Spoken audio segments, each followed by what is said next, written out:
Hello again and welcome to Suds and Country. Hi, I'm Herb Suds, and on this show I'm very happy to say my guest is Travis Tritt. Welcome to the show, sir. Thank you. Nice to see you. Hey, I have read that you are one of the freshest, most authentic, and exciting new artists on the country scene today.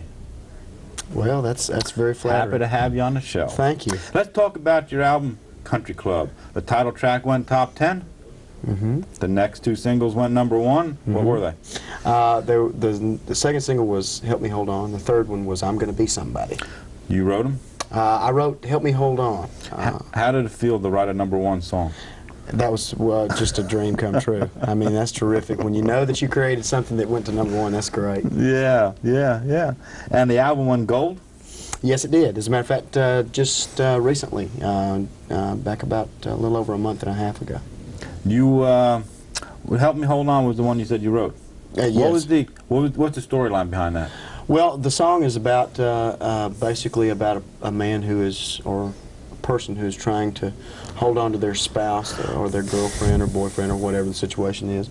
They're about to lose someone that they really love and they really care about. I was in the process of marriage breaking up during the time when I wrote the song, and had some basic ideas and had the opportunity to co-write with a friend of mine by the name of Pat Terry, and the song just fell together. We wrote that song in approximately 3 or 4 hours. Is that so? And your friend was going through the same deal, or? No, he just was very sympathetic. He knew exactly how to take the feelings and the emotions that I was feeling and help me put them down in a musical form. You write, of course, from personal experiences. I also read somewhere that if I haven't lived it, I can't write it. That's correct. That's the statement that you made somewhere. Very much. You know, so many times I think some artists or some writers try to write songs that from a fantasy standpoint, but I try to write from personal experience, and I try to write music that I think will move people that I'm familiar with their background.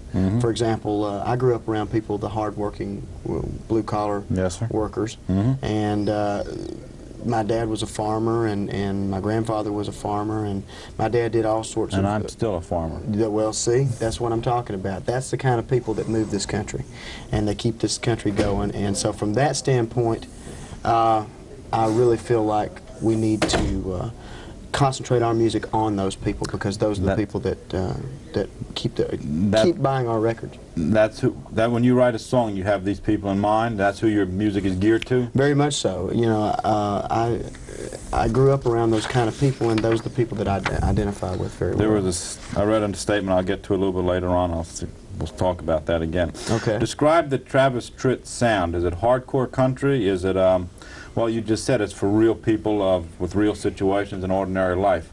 What's different about the Travis Tritt sound? My road manager, calls it power country. And explain that. Basically, it's country music that has a lot of roots in traditional music, but as well, it's got a lot of influence by, you know, country rock artists. Such as? Such as the Allman Brothers, Marshall Tucker, Charlie Daniels. Yes. Also people like Waylon Jennings and David Allan Coe, Hank Williams Jr. A lot of that influence in my music. A little Bob Seger and mixed in. Very much so, very much so, yes. Little Leonard Skinner. Little Leonard Skinner in there too. They were all pretty much your idols while you were growing up? Very much so. How about George Jones, Johnny and Merle and all those boys? They were... George Jones and Merle Haggard and Johnny Cash and Buck Owens was the only kind of music I listened to from probably, and Roger Miller, from probably birth till I was about 14 years old. Somehow, even today, my ears aren't acclimated to anything else. Oh, I know. You know, if you're in country music, anybody who's in country music that says they weren't influenced by George Jones and Merle Haggard is a liar. They are so good, aren't they? They are. Where did you get the big break in the business? My big break came from a gentleman by the name of Danny Davenport, who I met in Atlanta, who was working for Warner Brothers Records and had been for quite a few years. he was building a little studio in the back of his home, a little 8-track studio, and I needed a place to record some tapes for a talent contest that was coming through town. I went in, Danny heard what I was doing, liked it well enough, invited me back to do some more recording, free of charge, thank goodness, because I had no money. I know the feeling. And I was able, over about a 2-year period of time, to put together an album that consisted of about 11 songs that I had written, and Danny took that album personally to the president of Warner Brothers Records in Burbank, California, and we were picked up immediately by the Nashville division of Warner Brothers. How'd that feel? Terrific. Another dream? Well, yes, because I mean, I was reading all these stories about all the people that had been turned down so many times. Randy Travis had been turned down like 2 or 3 times by Warner Brothers. Dwight Yoakam had been turned down so many times. And I was saying, my God, it's going to be impossible to get signed to an artist deal. And we were very fortunate. We were signed by the first label we were presented to the first time we were presented. Travis Tritt just slid right in there, huh? Very, very fortunate. I've been Hit a home run, huh? Well, I've been very lucky. You consider yourself an overnight success? Well, I've heard a lot of people write me up that way. Yeah, I read that. And I have to tell you that I've had a great year this past year once things started taking off with the release of the singles. But there was about 7 years before that that I spent playing honky-tonks and dives and beer joints and clubs all over the United States, primarily, though, in the Southeast, close to my home, where I was making very little money and struggling just to try to perform as well as I could, try to write the best songs I could, and try to master the craft. When you sang these honky-tonks, clubs and dives and whatever they were called, were they your own songs that you were singing? Some, but most of the time you have to play cover music there, you know, just to keep people's familiar attention. Sounds. So where the good thing of playing those clubs was that I got an opportunity to learn how to work with an audience. Yes. Because you've got a bunch of people that are out there that are, you know, they don't care if it's you or a jukebox, and you've got to do something spectacular to attract those people's attention. And what did you do that was spectacular? Well, it was a mixture of a lot of different things. You know, learning how to talk to the audience, learning what little things to do, learning how to structure your set so that the tempo went properly. Not too many slow songs together, not too many fast ones together, to kind of, you know, work it out so that it was a good high-energy show. And certain little things, like I used to run out when I was playing a single act in little clubs and things, run out and jump up on top of tabletops, you know, and play, and just that sort of thing, just to get people's attention. And it worked. Yes. Yeah, very much so. I've seen it work. You just said you had a great year this past year. How does it feel to be recognized when you walk down the street or through airports, or is it a high? Yes, it is, very much so. I mean, I've waited for my entire life since I was 4 years old for somebody to recognize me and ask me for an autograph. Somebody asked me the other day, they said, don't you get tired of people asking you for autographs and stuff? And I said, I waited my whole life for somebody to ask me for an autograph. I never get tired of that. Hey, you were just talking about your idols a few minutes ago, and your country club LP reached higher in the charts than some of your idols. How did that feel? Like the Highwayman album, you know, had some of your idols on it and everything? I have to stop and almost pinch myself on a daily basis because it's very, very hard to imagine all these people like Waylon Jennings and all these other guys that I have admired for so many years, and all of a sudden these guys are, I'm being talked about on the same page in magazines with these guys. It's a wonderful feeling. I'm just very, very proud to be you know, included among those guys, and I'm very proud to have them as peers. It's wonderful. Let's talk about some of the awards. You did pretty good this year, such as Billboard New Male Country Artist, and the CMA nomination for Horizon. Right. I read where that was the first year, I think, that all the nominees had sold over 500,000 copies. First year that they've all had gold albums. That is amazing. It sure is. I didn't believe it. I was in Nashville when the awards were going this past year. Right. I didn't realize that everybody had gone gold with an album. It's amazing, and it's just going to show you that all of the people that are out right now, the Garth Brooks and the Clint Blacks and the Alan Jacksons and the Headhunters and all these people are just doing music that people are really excited about, and they're all extremely good, and I'm proud to be among them. Yeah, I'll bet. They were just, I was there, and I tell you, when they read everybody's name, I said, I don't have a clue. You know, I don't know. I said, it's a shame for anybody not to get the award. Right. Because everybody was so good. Well, the talent is there.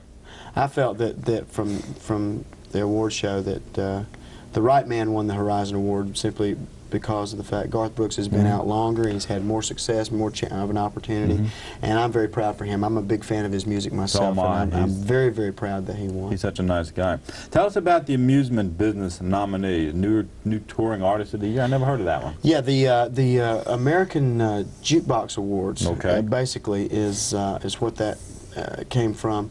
They nominate each year artists based on their jukebox appeal, and we were nominated in the Best New Artist category in earlier this year, in the early part of the year, and we just played that convention in New Orleans. It was a lot of fun. We had a great time.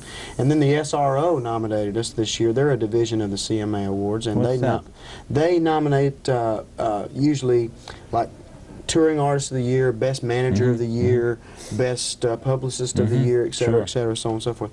And we were nominated with Clint Black and the Kentucky Headhunters, and a couple of others for the Best New Touring Artist as far as gross ticket sales. So that was a very big honor.